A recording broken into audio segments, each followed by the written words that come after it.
All right, so yesterday I watched episode number 3 of Hawkeye, and I want to talk about it. All right, so episode 3 of Hawkeye. Now, it's not a whole lot happened in this episode. Well, I take that back. A whole lot did happen, but not a whole lot of little individual things that happened. It was pretty much but it felt like one long sequence that went on with this episode that was, for me, really enjoyable. I'm going to go over that. If this is your first time visiting this channel, I'm your host, D.O. Jones. This is the D.O. Jones Show. I talk about all types of story-related topics. I'm going to keep the spoilers down to the minimum. There may be some spoilers, but not enough to where it'll ruin if you haven't seen the episode yet. All right, so this episode picked up right where the last one ended. You have Kate Bishop and Clint Barton, Hawkeye, both the Hawkeyes. They're both still trapped by the tracksuit mafia. And one cool part about this is that, it starts off where they have like a little bit of banter, amongst each other between Kate and Clint. And then they talk to the different tracksuit mafia people. Just little interesting conversation, just a little more character development of for the most part, the Kate Bishop character, building like a rapport between the two Hawkeyes, between Kate and Clint. So then Echo comes out. They do like a montage at the beginning that gives like a brief history of Echo, starting when she was a child and everything like that. So Echo is, she's a pretty interesting character. I did a little bit of reading on the actress before the series started. One thing I was curious about was that she is she has a prosthetic leg, and when I first read that, I was curious because I was like, how can someone with a prosthetic leg do a lot of fight scenes? Because I was like, this is Hawkeye, he don't have powers. What they do is fight and shoot arrows. And I was like, and I know the character Echo, she is her superpower for the most part is being able to look at someone fight and then absorb all of their skills as far as how to fight like that person with just one glance of them in action, So I was like, okay, it got to be a lot of action scenes in this. How's this going to work with the actress has a prosthetic leg? And you know what? It was awesome. It was awesome. It was pretty cool fight scenes. After they showed the montage of her, like how she coming up with a little bit of hint of Kingpin in that montage. I won't go into it. There's plenty of other videos on YouTube that goes into that kind of stuff. Yeah, she comes out, and at the time that she comes out, Clint and Kate, they kind of escape from their little thing, which Clint, I think his whole thing was he was purposely trying to get captured, and Kate Bishop tried to save him in episode 2, which kind of ruined his plans.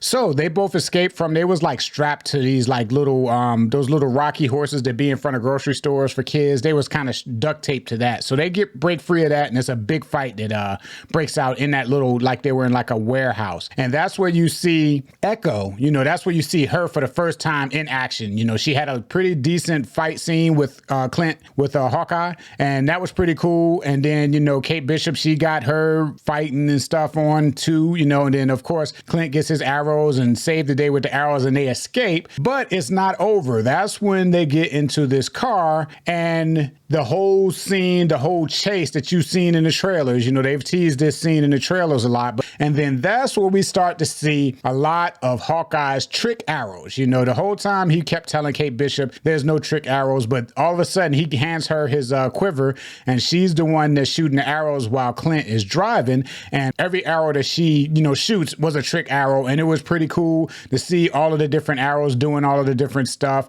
and him trying to tell her, don't use that one yet, and use that one, and all of this kind of, it was just a pretty cool scene, So they get away from them, using all of the trick arrows and everything like that. They get away, and but during that fact, Hawkeye loses his hearing aid. It falls out of his ear, and Echo steps on it and crushes it. So a lot of the time during that scene, he couldn't really hear what Kate Bishop was saying. He was kind of like trying to talk to her. They were trying to communicate, but he couldn't basically hear each other. But they made it. They made it through. They made it work. He hasn't really learned a lot of sign language yet, and he hasn't learned how to read lips and all of that kind of stuff. So without his hearing aid, he's really at a loss, So they had another little moment after they escaped from there where his son calls, and this was before he got his hearing aid fixed. His son calls, and he can't hear his son on the phone, but Kate Bishop kind of helps him out, helps him talk, you know, as his son says stuff, she would write it down and hold it up so he can see it and he can answer back and all of this kind of stuff. It was a nice moment, just sort of like a character building moment, which I thought was pretty cool. And after that, you could tell that Clint kind of has a lot more respect for Kate Bishop now. You know, he kind of looks at, like, he actually tells her, you know, you're right, you are one of the best archers in the world or in the country or something like that. And she was all giddy about him saying that, you know. But yeah, that was pretty cool. So the episode kind of ends with Kate and Clint. They decided they're going to go back to her mother's house to try to look around to see if they can find some more information about things. You could tell Clint kind of feels like something isn't right. He doesn't say it, but you could tell by the questions he asked, you know, he's looking at, of course, the mother's fiance. You know, Kate Bishop is always skeptical about him, but Clint was more skeptical about her mother. He didn't say it, but just the questions he asked to me made it seem like he had questions about her, more questions about her than anybody else. So they're going around the house, you know, they sneak into the house and they're going around just looking for clues. They don't know what they're looking for. They're just looking around to see if they can notice anything, you know. And then the episode ends with the Ronin sword being lifted towards Clint Bishop's neck, and none other than Jack is holding the sword. And it ends like that. You know, now I'm like, you know, what's going to happen next? And it was funny.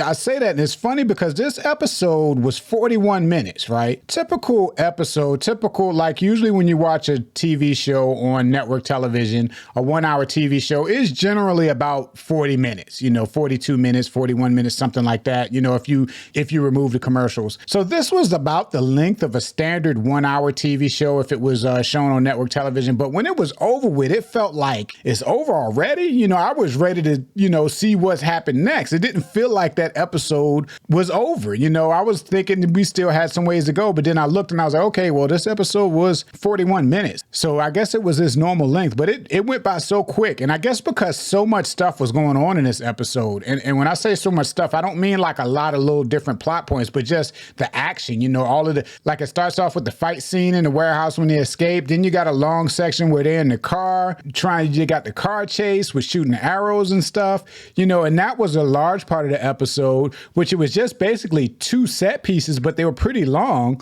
and they were exciting, you know. And then, you know, when it slows down, they're looking around the house and then it's over. As soon as you get to take a breather from the episode, it's over. And I'm like, I'm ready to see more. But yeah, so far I feel like this show kind of have a complete story to tell. It doesn't feel like pieced together in parts mishmashed, sort of like the other Disney Plus series felt to me. I know a lot of people may disagree with that, but I do kind of feel like you can see where they made a lot of changes in the other Disney Plus series, Wandavision, Falcon and Winter Soldier, and stuff like that. This show so far feels cohesive. Feels like they got a script that they started out with and they're just following that script all the way through to at least to episode 3. You know, I think the show is really good.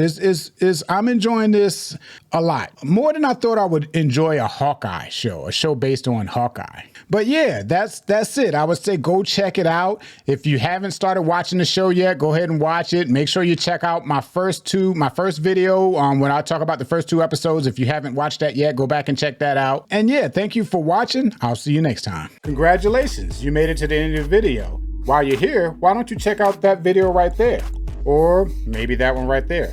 And while you're at it, go ahead and click that little picture of my image there and subscribe to my channel.